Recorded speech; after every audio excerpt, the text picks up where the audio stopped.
পূর্ববর্তী মুখ্য সচিব নন্দিনী চক্রবর্তী এই প্রথম রাজ্যের মুখ্য সচিব পদে কোনো মহিলা দায়িত্ব পেলেন। দীক্ষা রয়েছেন আমার সহকর্মী, আমাদের সঙ্গে। দীক্ষা, দেখো, আজকে মুখ্য সচিব মনোজ পন্থের যে 6 মাসের মেয়াদ বাড়িয়ে তিনি যে মুখ্য সচিব পদে ছিলেন, আজ তার শেষ দিন ছিল। এবং আজকে আমরা এই সন্ধ্যেবেলায় এখন যে নোটিশ বেরিয়েছে তাতে আমরা দেখতে পাচ্ছি নন্দিনী চক্রবর্তী, যিনি স্বরাষ্ট্র সচিব ছিলেন, তাকে মুখ্য সচিব করা হলো এবং মুখ্য সচিব মনোজ পন্থকে তাকে প্রিন্সিপাল সেক্রেটারি চিফ মিনিস্টার করা হলো। আর জগদীশ প্রসাদ মীনা তাকে করা হলো স্বরাষ্ট্র সচিব। এই প্রথম রাজ্য কোনো মহিলাকে স্বরাষ্ট্র মুখ্য সচিব হিসেবে পেল। মূলত তিনি এতদিন পর্যন্ত হোম সেক্রেটারির দায়িত্বভার সামলাচ্ছিলেন। এবং যেটা সব থেকে বড় খবর, যে শুধুমাত্র মহিলা নয়, তিনি 1994 সালে ক্যাডার নন্দিনী চক্রবর্তী।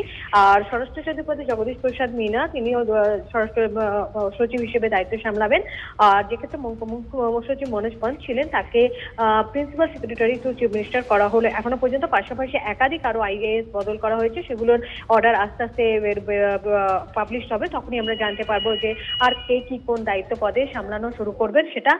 পাশাপাশি আরেকটা জিনিস বলা হয়েছে যে জগদীশ প্রসাদ মীনা, তিনি এতদিন পর্যন্ত পার যেটাকে বলা হয়, অর্থাৎ হচ্ছে পার্লামেন্টারি অ্যাফেয়ার্স ডিপার্টমেন্টের বা পার্সোনাল অ্যাডমিনিস্ট্রেটিভ রিফর্মস ডিপার্টমেন্টের তিনিও মানে সেক্রেটারি ছিলেন।